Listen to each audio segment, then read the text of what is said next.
Hello बच्चों, let's read this question. The question says two parallel wires in a plane of paper are distance at x naught apart. A point charge is moving with a speed u between the wires in the same plane at a distance x1 from one of the wires. When the wires carry current of magnitude I in the same direction, the radius of curvature of the path of the point charge is r1. In contrast, if the current I in the two wires have opposite directions, opposite to each other, the radius of curvature of the path is r2. If x0 by x1 is equal to 3, the value of r1 by r2 is so इस diagram में दो wire हैं जो A और B जो कि same current I carry कर रहा है in the same direction. So let's यहाँ पर एक पॉइंट है जो A वायर से कितने डिस्टेंस पे है, x1 डिस्टेंस पे है, जो कितने स्पीड से मूव कर रहा है, u वेलोसिटी से मूव कर रहा है. और तो यहाँ से डिस्टेंस कितना होगा, B वायर से डिस्टेंस कितने में, x0 माइनस x1. सो हम लोग देख सकते हैं कि A वायर के लिए जो ये अगर पॉइंट से मान ले P, जो ये P पॉइंट पे मैग्नेटिक डायरेक्शन कितना होगा, कौन सा डायरेक्शन होगा, क्रॉस मतलब into the plane of paper. और B वायर के लिए P पॉइंट मैग्नेटिक डायरेक्शन कितना होगा, डॉट मतलब out of the plane of paper. अभी हम लोग देख सकते हैं ये P पॉइंट A वायर के ज्यादा पास में है, तो मतलब ये क्रॉस वाला पार्ट डॉट वाला पार्ट से ज्यादा बड़ा होगा. तो यहाँ पर बी नेट क्या आएगा, बी नेट आएगा B divide two A minus B divide two B. और रेडियस ऑफ कर्वेचर कितना होगा पार्टिकल का, r1 is equal to m into velocity of the particle divide by q into b. Magnetic field कितने का, b net. तो पर क्या आएगा, r1 is equal to mu divide by q into mu0 by 4 pi 2i divided by 1 by x1 minus 1 by x0 minus of x1. और जब ये दोनों वायर, ये वायर वहाँ A है और ये वायर B है, जब ये दोनों वायर अपोजिट डायरेक्शन में करंट फ्लो कैरी करेगा तब क्या होगा, लेट्स यहाँ पर P पॉइंट पर पार्टिकल है जो कि वेलोसिटी से मूव कर रहा है, यहाँ पर डिस्टेंस कितना होगा, यहाँ पर x1, यहाँ पर distance x0 minus of x1. तो अभी हम लोग देख सकते हैं कि दोनों वायर के लिए यहाँ पर P पॉइंट में मैग्नेटिक फील्ड डायरेक्शन कैसा होगा, क्रॉस मतलब into the plane of paper. So your B net आएगा, B नेट आएगा B divide two A plus B divide two B. यहाँ पर वायर A और wire B. So radius of curvature क्या आएगा, so radius of curvature R2 is equal to mu divide by Q into B net.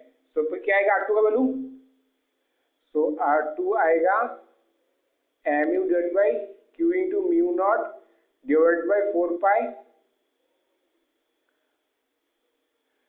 2i divided by 1 by x1 plus 1 by x0 minus x1. so अभी r1 by r2 क्या आएगा, r1 by r2 आएगा,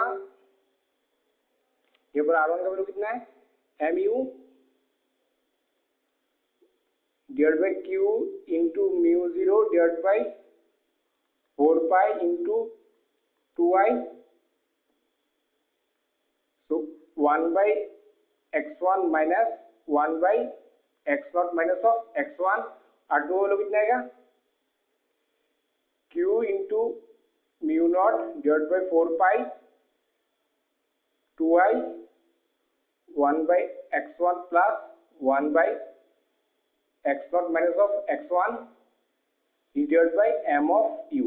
So here m of u cancel, q cancel, mu naught by 4 pi, यहाँ पर mu naught by 4 pi cancel, यहाँ पर 2i cancel, तो r1 by 2 क्या बचेगा, so 1 by x1 plus 1 by x0 minus of x1 is divided by 1 by x1 minus of 1 by x0 minus of x1. तो equal to क्या आएगा, तो आएगा यहाँ पर x1 into x0 minus of x1 into so x0 minus of x1 plus of x1 into ऊपर क्या आएगा, यहाँ पर x1 into x0 minus of x1, सब नीचे आएगा, तो नीचे आएगा, ये पर x1 कैंसिल कर सकते हैं, x0 minus of x1 minus of x1। तो ये पर अलग से लिखते हो क्या तो आया ऊपर x0 minus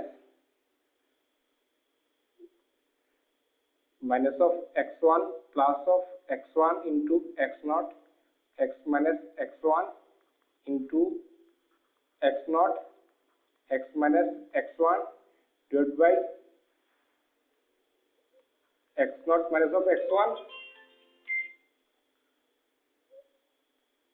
minus of x1 here x0 into x minus x1 here x0 into x1 x1 cancel यहाँ पर x1 cancel तो क्या आएगा x0 divided by x0 minus 2 of x1।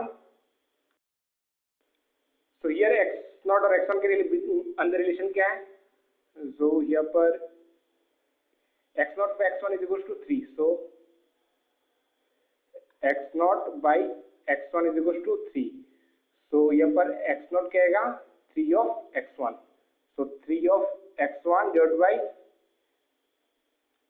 3 of x1 minus 2 of x1 तो क्या आएगा 3 of x1 divided by x1 cancel तो यहाँ पर क्या आया